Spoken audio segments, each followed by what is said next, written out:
Hello, I hope everyone is doing well today. Here on the East Coast is approximately 2 o'clock.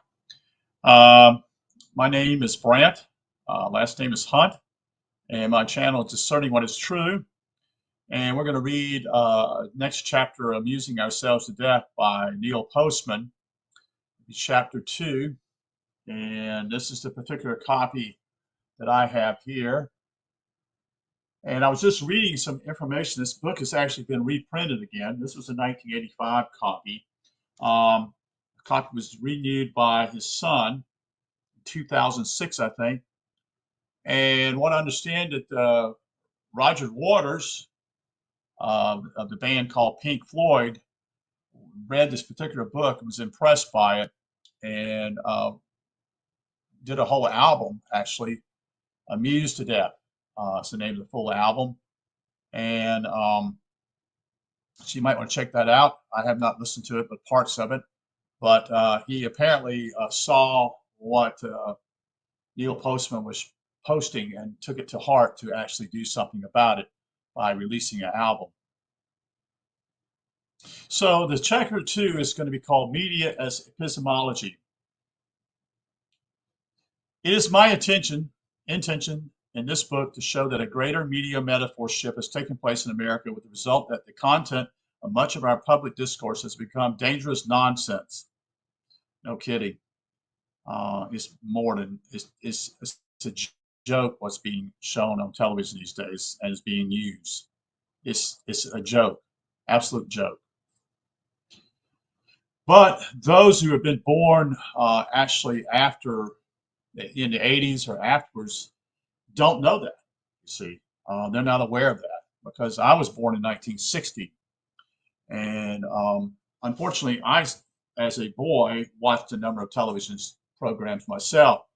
I remember being influenced by shows like Gilligan Allen, also like Star Trek and other shows. And also I watched a number of sporting events at that point. This was probably the time, almost a little bit later, that Ted Turner opened up a independent television station in Atlanta. And there was a station in Charlotte where I lived near, North Carolina, and they would actually broadcast Braves baseball games. And so I was involved in that. I can remember taking my transistor radio with me some places, and especially with my dad, or if I'm in the car, I would be listening to the game, so to speak. So I was enormously involved in baseball. I'm not saying, but that was just, that was a form of media. But see, that was during the radio days, until the television showed these games. The only time you could watch a quote unquote baseball game was usually on the weekend. It was usually NBC Game of the Week was broadcast, and it would be usually the top teams were being broadcast. So, but that all changed with the two major stations that here in the United States were WGN, which was out of Chicago, and they started broadcasting the Chicago Cub games, and the station that Ted Turner bought was out of Atlanta, and they broadcast the Atlanta Braves baseball team. But anyway, I've gotten off on a tangent here, so let's not do that. But I'm just giving you an idea of the focus that I was as a child. But you got to understand simply is what about the children after me and what they see. They see more of a confusion than I did. So with this in view, my task in the chapters ahead is straightforward. I must first demonstrate how, under the governments of the printing press, discourse in America was different from what it is now, generally coherent, serious, and rational. Yes. And then how, under the governance of television, it has become chivalry and absurd. But to avoid the possibility that my analysis will be interpreted as standard brand academic whimpering, a kind of elitist complaint against junk on television, I must first explain that my focus is on epistemology, not on aesthetics or literary criticism. Indeed, I appreciate junk as much as the next fellow, and I know full well that the printing press has generally enough of it to fill the Grand Canyon to overflowing. Television is not old enough to have matched printing output of junk, and so I raise no objections to the television junk. The best things on television are its junk, and no one and nothing is seriously threatened by it. Besides, we do not measure a culture by its output of undisguised trivialities, but by what it claims as significant. Therein is our problem. Television at its most trivial and therefore most dangerous when its aspirations are high, when it presents itself as a carrier of important cultural conversations. The irony here is that this is what intellectuals and critics are constantly urging television to do. You see, the trouble with such people is that they do not take television seriously enough. Or like the printing press, television is nothing less than a than a philosophy of rhetoric. To talk seriously about television, one must therefore talk about epistemology. All other commentary in itself is trivial. Epistemology is a complex and usually opaque subject concerned with the origins and nature of knowledge. The part of its subject matter that is relevant here is the interest it takes in definitions of truth and the sources from which such definitions come. In particular, I want to show that definitions of truth are derived, at least in part, from the character of the media of communications through which information is conveyed. I want to discuss how media, that is, are implicated in our epistemologies. In the hope of simplifying what I mean by the title of this chapter, Media as Epistemology, I find it helpful to borrow a word from Northrop, that is Northrop, Frye, who has made use of a principle he called resonance. Through resonance, he writes, a particular statement in particular context acquires a universal significance. Frye offers as an opening example the phrase, the grapes of wrath, which first appeared in Isaiah in the context of a celebration of a prospective massacre of Edomites. But the phrase, Frye continues, has long ago flown away from the context of many new contexts that give dignity to human situations instead of merely reflecting in its bigotries. Having said this, Frye extends the idea of resonance so that it goes beyond phrases and sentences. A character in a play or a story, like Hamlet, for example, or Lewis Carroll's Alice, may have resonance. Objects may have resonance, and so may countries. The smallest detail of the geography of the two tiny chopped up countries, that is Greece and Israel, have imposed themselves on our consciousness until they have become part of the map of our imaginary world, whether we have ever seen these countries or not. In addressing the question of the source of resonance, Frye concludes that metaphor is a general force. That is, the power of a phrase, a book, a character, or a history to unify and invest with meaning or a variety of attitudes or experiences. Thus, Athens becomes a metaphor of an intellectual excellence, wherever we find it. Hamlet, a metaphor of brooding indecisiveness. Alice, wandering, a metaphor of search for order in a world of semantic nonsense. I now depart from Frye, who I am certain would raise no objections, but I take his word along with me. Every medium of communication I am claiming has resonance, for resonance is metaphor writ large. Whatever the original and limited context of its use may have been, a medium has the power to fly far beyond that context into new and unexpected ones, because the way it directs us to organize our minds and integrate our experiences of the world. It interposes itself on our consciousness and social institutions in myriad forms. It sometimes has the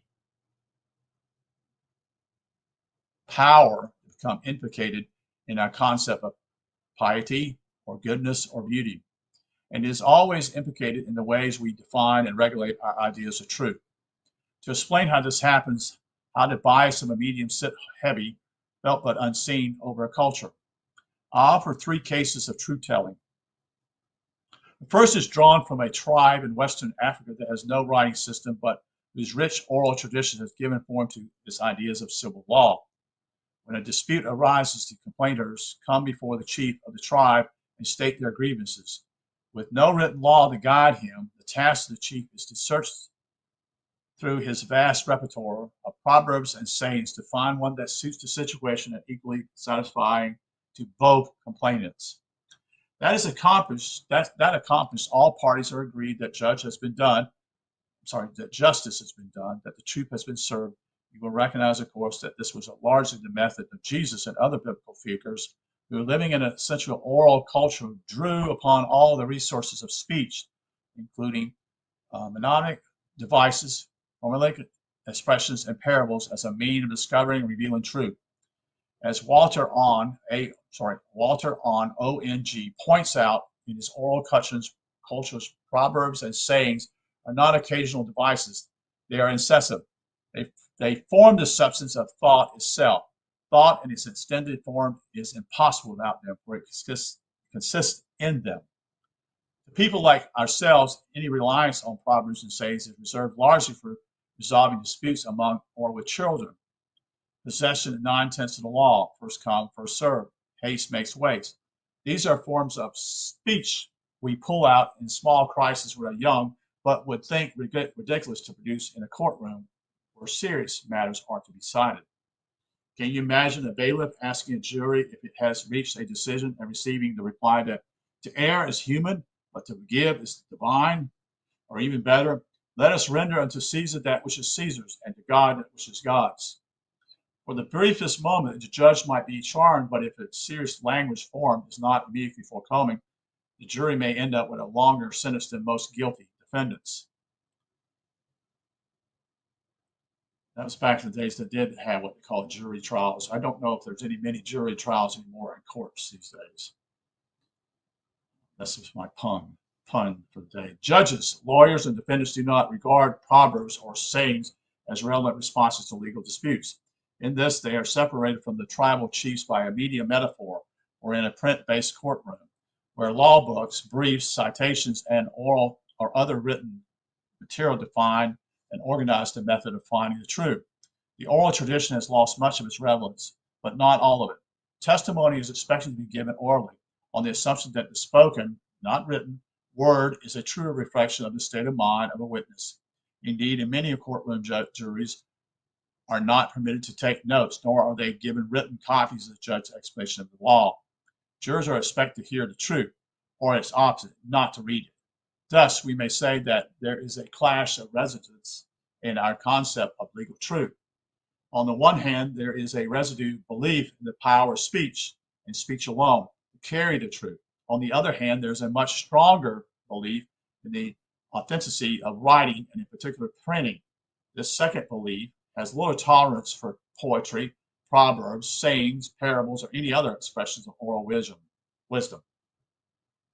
The law is what legislators and judges have written. In our culture, lawyers do not have to be wise. They need to be well briefed. A similar paradox exists in universities and with roughly the same distribution of residents. That is to say, there are a few residue traditions based on the notion that speech is the primary carrier of truth. But for the most part, university conceptions of truth are tightly bound to the structure and logic of the printed word. To exemplify this point, I draw here on a personal experience that occurred during a still widely practiced medium ritual known as doctrinal oral. I use the word medieval literally, for in Middle East students were always examined orally, and the tradition is carried forward in the assumption that a candidate must be able to talk completely about his written work. But of course, the written work matters most. In the case I have in mind, the issue of what is legitimate form of truth-telling was raised to a level of consciousness rarely achieved. The candidate had included in his thesis a footnote intended as a documentation of a quotation which read, told to the investigators at the Roosevelt Hotel on January 18, 1981, in the presence of Arthur Lingeman, Lingeman, and Gerald Gross. This citation drew the attention of no fewer than 4 of the 5 oral examiners, all of whom observed that it was hardly suitable as a form of documentation, and that it ought to be replaced by a citation from a book or article. "You're not a journalist," one professor remarked. "You're supposed to be a scholar." Perhaps because this candidate knew of no published statements of what he was told at the Roosevelt Hotel, he defended himself vigorously on the grounds that there were witnesses to what he was told and that they were available to attest to the accuracy of the quotation, and that the form in which an idea is conveyed is irrelevant to its truth. Carried away on the wings of his eloquency, the candidate argued further that there were more than 300 references to published works in his thesis, and that it was extremely unlikely that any of them would be checked for accuracy by the examiner, by which he meant to raise the question, why do you assume the accuracy of a print reference citation, but not a speech reference one? The answer received took the following line. You are mistaken in believing that the form in which an idea is conveyed is irrelevant to its truth. In the academic world, the published word is invested with greater prestige and authenticity than the spoken word. What people say is assumed to be more casually altered than what is written. The written word is assumed to have been reflected upon and revised by its author, reviewed by authorities and editors. It is easier to verify or refute, and it is invested with an impersonal and objective character, which is why no doubt you have referred to yourself in your thesis as the investigator, and not by your name. That is to say, the written word is by its nature addressed to the world, not an individual. The written word endures, the spoken word disappears, and that is why writing is closer to the truth than speaking.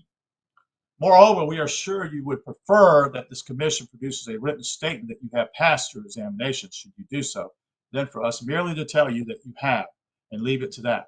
Our written statement would represent the truth. Our oral agreement would be only a rumor.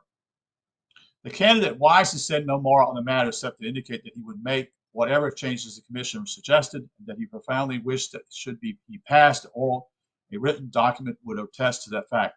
He did pass, and in time, the proper words were written. A third example of the influence of media on our epistemology can be drawn from the trial of the great Socrates.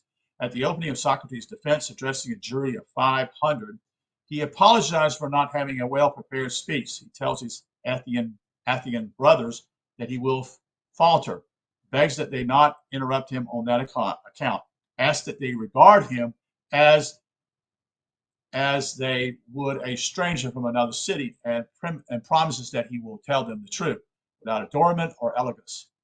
Beginning this way was, of course, characteristic of Socrates, but it was not characteristic of the age in which he lived, whereas Socrates knew full well his Athenian brothers did not regard the principles of rhetoric and expression of truth to be independent of each other. People like ourselves find great appeal in Socrates' plea because we are accustomed to thinking of rhetoric as an ornament of speech, most often pretentious, superficial, and unnecessary. But to the people who invented it, the Sophists of 5th century BC Greece and their heirs, rhetoric was not merely an opportunity for dramatic performance, but a nearly indispensable means of organizing evidence and proofs, and therefore of communicating the truth. It was not only a key element in the education of Athenians, far more important than philosophy, but a preeminent art form. To the Greeks, rhetoric was a form of spoken writing. Thus, although it always amplified oral performance, its power to reveal the truth resided in the written word's power to display arguments and other orally progressions.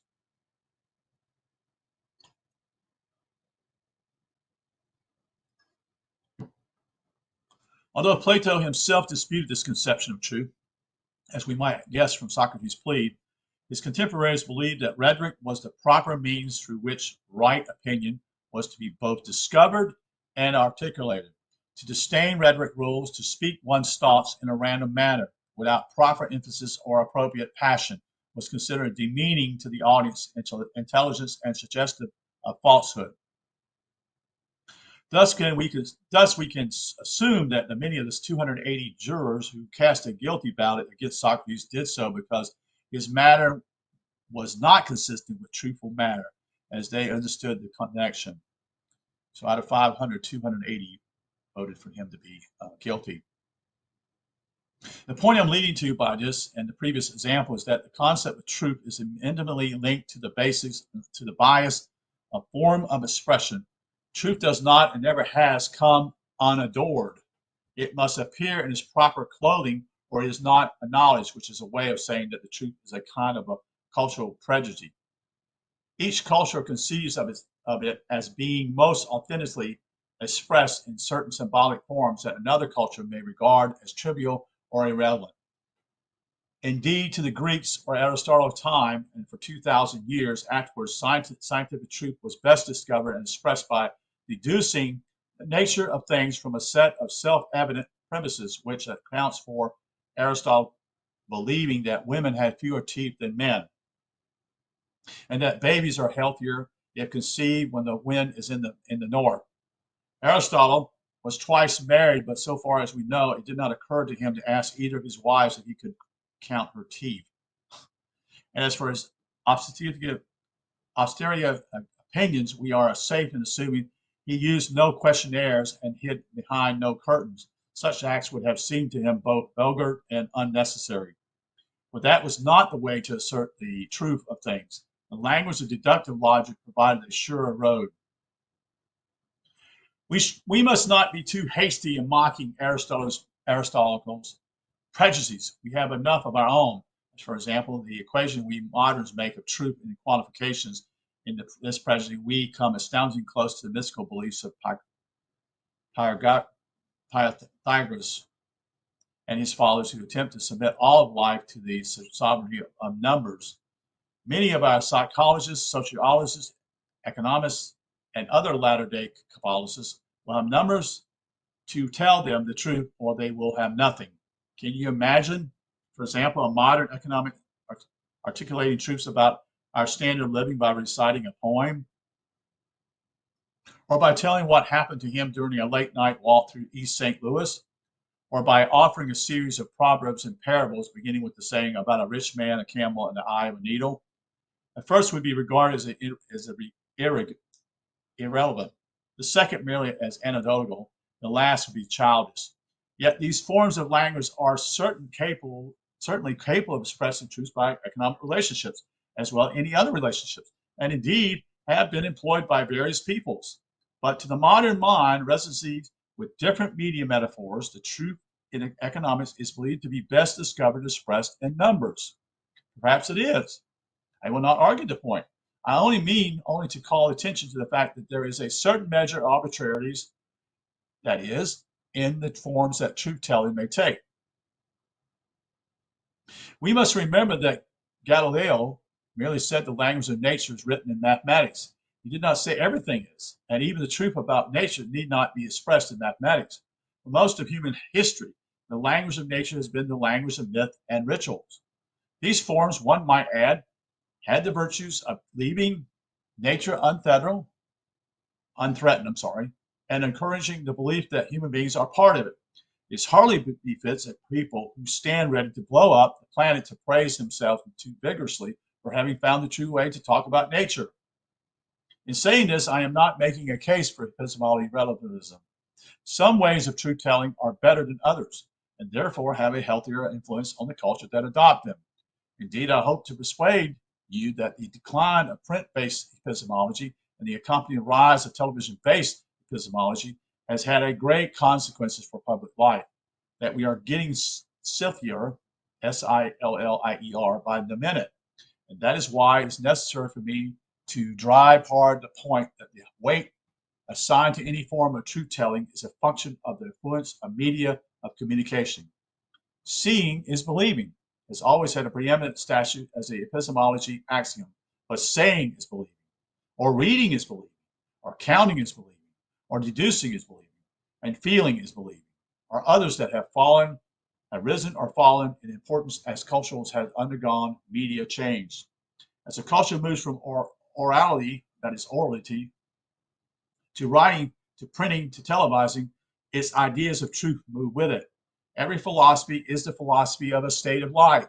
Is a stage of life, Nietzsche remarked, to which we might add that every epistemology is epistemology of a stage of media development. Truth, like time itself, is a product of conversation man has with himself about and through the techniques of communication he has invented. Since intelligence is primary, defined as one's capacity to grasp the truth of things, it follows that what a culture means by intelligence is derived from the character of this important form of communication. In a purely oral culture, intelligence is often associated with ingenuity, that is, the power to invent compact sayings of wide applicability. The wise Solomon, we are told that is in 1 Kings, knew 3,000 proverbs. In a print culture, people with such a talent are thought to be quaint at best, most likely pompous bores. In a purely oral culture, as high value is always placed on the power to memorize, where there are no written words, the human mind must function as a mobile library. To forget how something is to be said or done is a danger to community and a gross form of stupidity.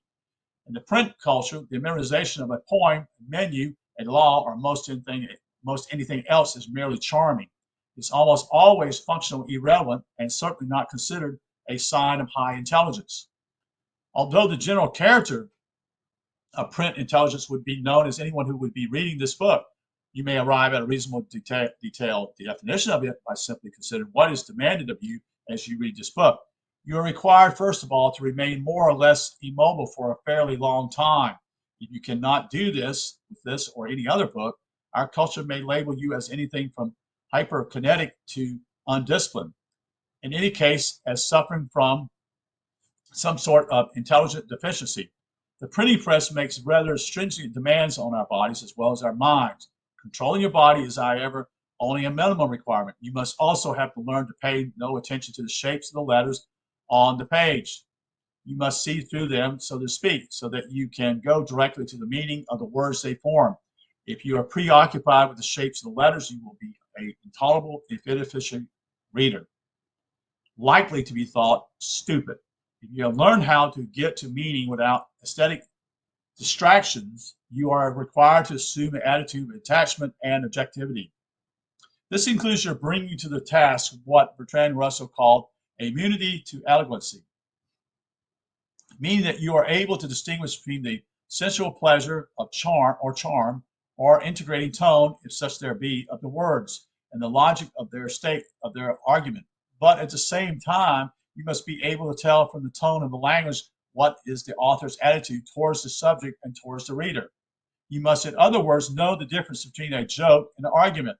And in judging the quality of the argument, you must be able to do several things at once, including delaying a verdict until the entire argument is finished, holding in mind questions until you have determined where, when, or if the text answers them, and bringing to bear on the text all your relevant experiences as counter-arguments to what is being proposed.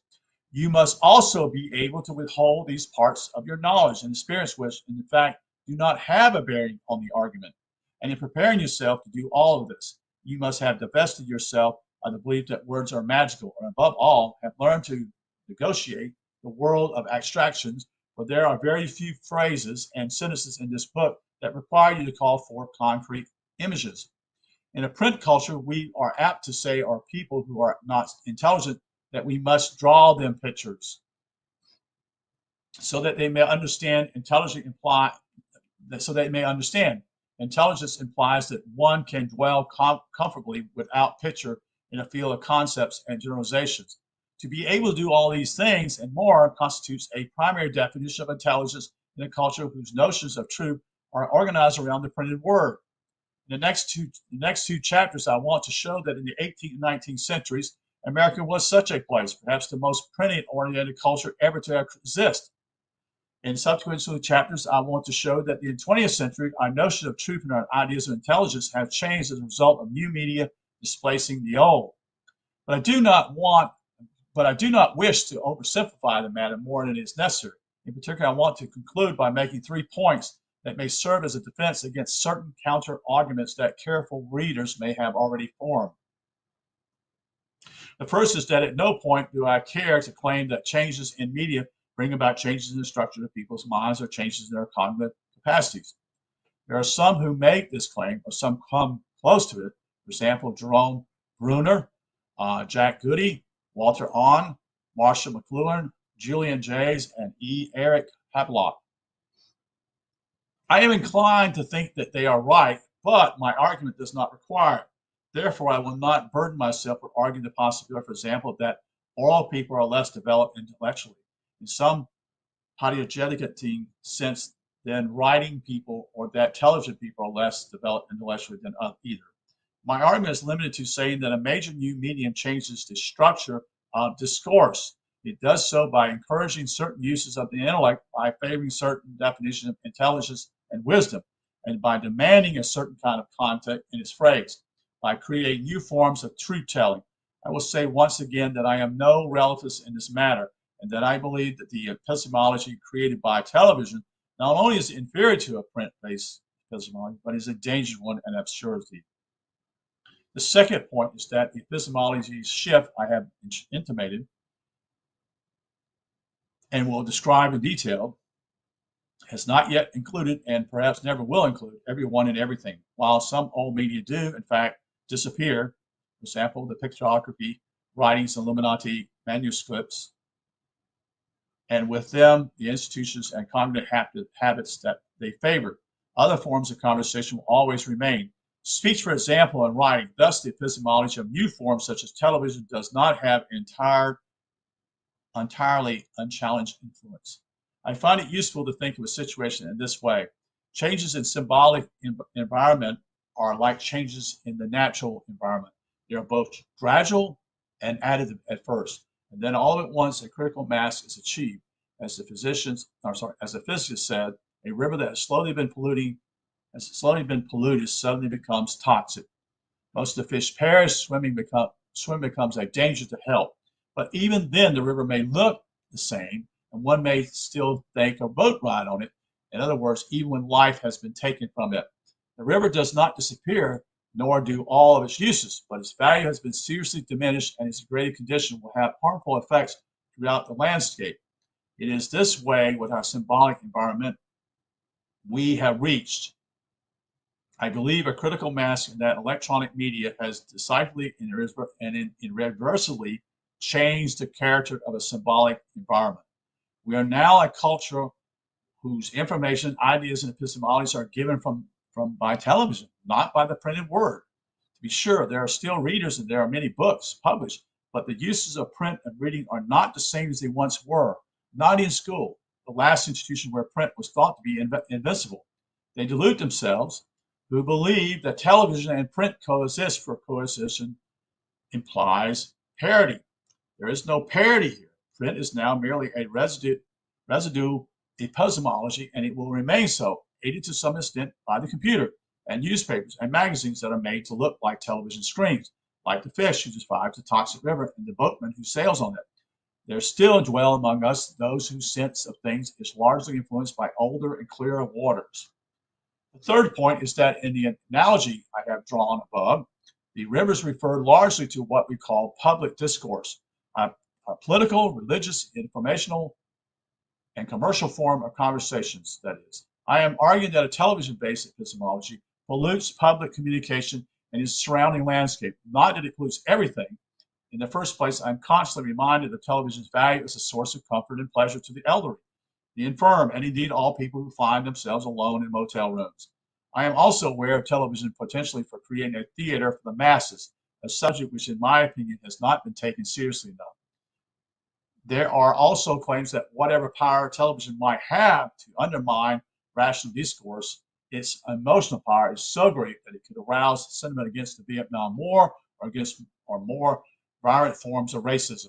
These and other beneficial possibilities are not to be taken lightly. But there's still another reason why it should not like to be understood as making a total assault on television. Anyone who is even slightly familiar with the history of communications know that every new technology for thinking involves a trade-off. If it giveth and it take it away, although not quite in an equal measure. Media change does not necessarily result in equilibrium.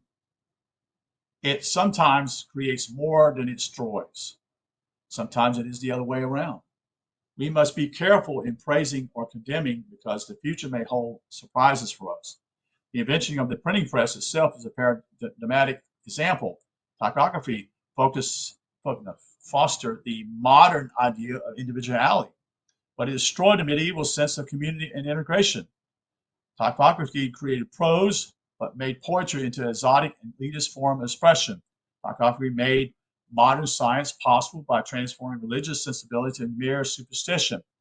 Typography assisted in the growth of the nation state, but thereby made patriotism a sort of, if not legal, emotional. Obviously, my point of view is that the 400-year imperial dominance of typography was or for greater benefit than deficit. Most of our modern ideas about the uses of the intellect were formed by the printed word, as were our ideas about education, knowledge, truth, and information. I will try to demonstrate that in a typological move to the perpetual of our culture and television takes its place at the center, the seriousness, the clarity, and above all, the value of public discourse dangerously declines. And what benefits may come from other directions, one must keep an open mind. So that concludes chapter 2 from Amusing Ourselves to Death by Neil Postman. Again, this is the copy of what it looked like in 1985. It's, again, like I said, it's been a reprint now in 2006. What I understand, his son is the one that's involved with that. And so, but this was a Penguin book. Someone made it, I remember whoever it was, had an impact on my life at that time and was suggested to read this book, Neil Postman's book, Amusing Ourselves to Death. So I hope that you enjoyed it. It's important that we understand what is going on around us. Again, as Neil Postman is trying to say, that there's some things that are, some problems that could occur with this. We need to be aware of those things. So wish you a good day and have a good evening. Thank you.